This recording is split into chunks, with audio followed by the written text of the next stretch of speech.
Hi, welcome to my second episode. So, today I will be talking about how I came to this earth. Maryland Plumey Marin here with Yes I Can, and I will be sharing how I came. So, my biological mother was 18 years old, and I am a rape baby. She was raped and she tried to abort me. And God said, nope, I got a plan for her. So she tried multiple times and she couldn't get rid of me. So then she met my adopted parents at a welfare office in New York, born and raised in Manhattan, New York. Back then it was called Flower Hospital, which today people know it as Mount Sinai. And she met them at the welfare. She told them her story. She was homeless. She didn't have anywhere to go. And they took her in. Now, there were a couple that they could not have children. My father really, my dad really wanted a child. But my mom, she couldn't have children. When she was younger, her first husband had beat her up so bad that he injured her insides and her uterus was upside down, so she couldn't conceive. So they saw the opportunity to be able to have a kid. So they decided, they came out with this brilliant idea to beat the system. So um, Nelsa was 18 and Anna was 34. And Anna went to the doctor and said that she was pregnant. And back then, it's not like now where they track everything digitally and all that. So they beat the system, and Nelsa said that she was Anna and used her insurance card and had a baby. So in the birth certificate, Anna's name came out and Pablo's name came out. And the only thing they couldn't change was the age because she was 18. So I remember when I was 10 years old one day and I was with my mom at the welfare and I was like, how come on my birth certificate it says that you were 18, but you're supposed to be 34 when you had me? And she was like, oh, that was a typo, a typo. So, being 10 years old, you can really question your mom. But that always stood in my head, stuck. Why a legal document would be saying that her age was a different number than what she really was. And I was a pretty smart cookie from early on. So we were always in the welfare, being, she used me as an interpreter for everybody. Oh, my daughter speaks English and Spanish. She could help you. She could help you. So I used to see a lot of people's birth certificates and, explain to social workers and things like that, people's cases and things. So I was able to pick up things pretty quick. Um, so my parents were always moving, and I couldn't understand why we always were moving. We were always moving. And I was 12 years old, and I was home alone, and there was a knock at the door. And so I answered the door like I normally do. And there was this lady standing there. She looked exactly like me. And I just looked at her and I was like, are you my mother? And she just fell to the ground crying. And she was, oh my God, I've been looking for you all these years. And they just kept moving and moving and moving. And then it made sense why my parents were always moving, because they didn't want my biological mother to find me, or maybe she changed her mind and she wanted her baby back or something. I don't know the answer to. My parents never explained that much to me. But so I met this lady. Her name was Nilsa, and she introduced me to my biological grandmother. I met a couple of aunts and cousins, and I always wonder how she could just give me to total strangers, and just walk away. I just couldn't wrap my head around that. And then she said that she had nowhere to live and she couldn't take care of me, and that's why she gave me up for them to raise me. But then when I met my biological grandmother, she was like, your mom was very unstable and she was always, drinking and doing drugs. And one day she just disappeared. And then the second time we saw her, no belly, no baby, no nothing. So nobody knew what she did with you. And she never shared with anyone what she did with you. So we all thought that maybe she had lost the baby, and we had no idea that you even existed. So that's how I was able like to start kind of putting the puzzle together with my biological mother. And when I met her, she was also gay. Um, and I just couldn't like wrap my head around it. So my grandmother one day tells me, well, maybe the person that she was with, her girlfriend, I know that lady didn't want any kids, and maybe she gave you up because the person that she was with didn't want any kids. And so that was hard to take in at 14 years old, for your grandmother to tell you that your biological mother gave you up because her partner didn't want any kids. And so after me, I have an older sister, and I have a younger brother. So she had my brother, and then she neglected him, and he was taken by the system. My sister was a little bit more fortunate than us too. She was raised by her father, but she didn't have the best stepmother, so she went through a lot with her. Um, so now I'm 15.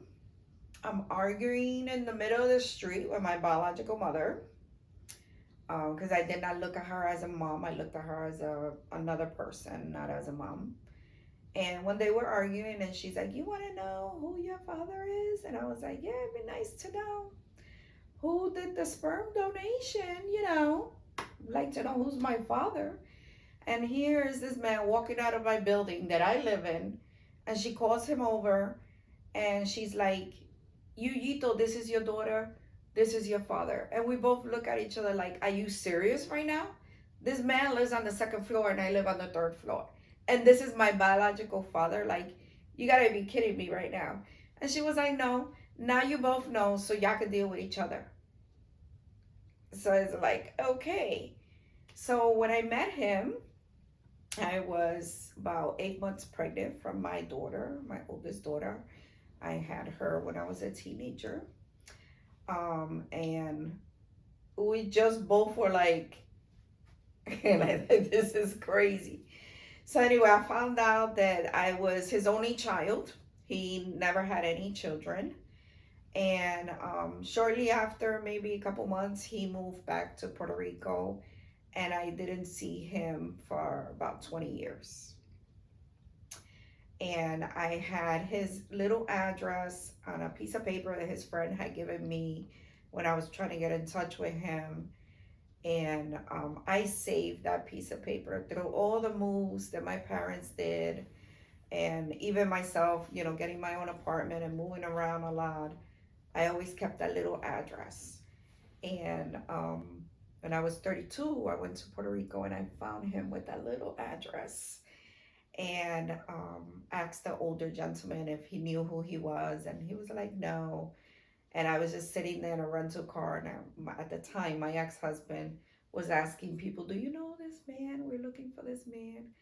And I see this old man crossing the street, and I'm like, that's a senior from the community, so he would know who my real father is. So I asked my ex-husband to go up to the man and ask him, and he was like, yeah, that's my brother. And that was my uncle crossing the street. And he was like, oh, he lives around the corner, 2 houses down, which was so crazy. And we drove around the corner really slow, and there he was fixing a mailbox. And he looks up and he recognized me instantly. He was like, oh my God, that's my daughter. So I got to meet an aunt. I got to meet some cousins that day.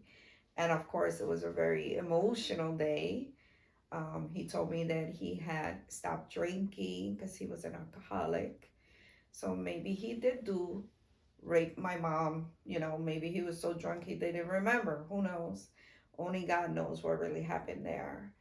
And I thought I was gonna have a relationship with him after that, but he never called me or reached out to me to meet my kids or anything like that. So it was really hard to find this man after 20 years, and he showed no interest.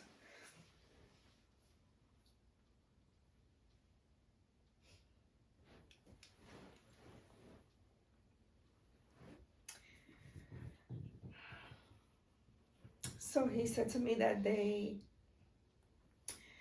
Marilyn, I know I've never given you anything, but I could give you my house. And I was like, I didn't come here to look for a house or property. I just came here looking for you. I wanted to have a relationship with you. That was it. I didn't want anything else. And he was like, no, I just feel like, I never did anything for you. And I was like I said, I didn't come here looking for entitlement or any of that. And he lived so poorly, and it made me humble myself because I had a good life. I had a beautiful home. I have 5 healthy children, and it was like, wow, the way some people live in Puerto Rico is it's really hard, to see people live that poorly, and he had said that they had a storm and they had to live in like this mobile home near the house that he was building. And the house was built, it was just not finished. Like they needed to just finish the kitchen and the bathrooms, and they could have literally lived in there. So I offered to fix it for him when he could move into the house that he was trying to build. And he was like, no, it's okay, we'll stay in the trailer, we're used to being here. So, but it was good to know that, at least he stopped drinking, and he was trying to change his life, and I got to meet an aunt, and she was shorter than me, so now I know where my height came from. I'm only 4'11", so she was the tiniest little thing. And sometimes, in life, right, we get these twists and turns, and we go through these episodes. And what I took out of that experience was sometimes people find out they're adopted, and we have in our head, right, that our life was going to be so much better with our biological parents or our biological father. But the reality is that God saved us from something, and he put us with these people wherever we end up, right, that we get adopted, or raised by aunts or uncles or family members. I feel in my heart that God gave me a second chance. Yeah, they weren't perfect parents, because there is no such thing as being a perfect parent, okay? And this generation now thinks that, we're bad parents and we did all this stuff with them. But now you're parents. So I want to see how much better than us you're going to be, because there is no such thing as a perfect parent.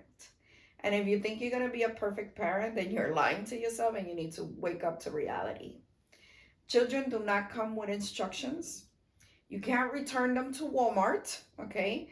They're yours forever, and they do not ask to be brought into this world.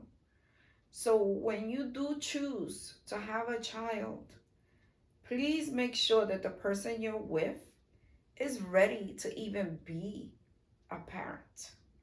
That person cannot be selfish, because when you have children, you don't exist anymore. Everything is about your kids. And so many people have kids and they're not ready to have these kids. A lot of women think that if they have a child, they're gonna lock the guy in. Honey, if he's gonna leave you, he's gonna leave you, kid or no kid. That's the sad reality. There are even people out there that live double lives. You know, they're living one life with you and another life with somebody else. So, with that being said, don't always think that the grass is greener on the other side, because it's not. It's just how you water your grass is what's going to give your grass healthy love and stay green. So, with that being said, don't always think that it would have been better if you would have been with your biological parents. God had a plan for me, and you'll also learn. You'll continue to learn about my journey. So, God bless you, and yes, I can.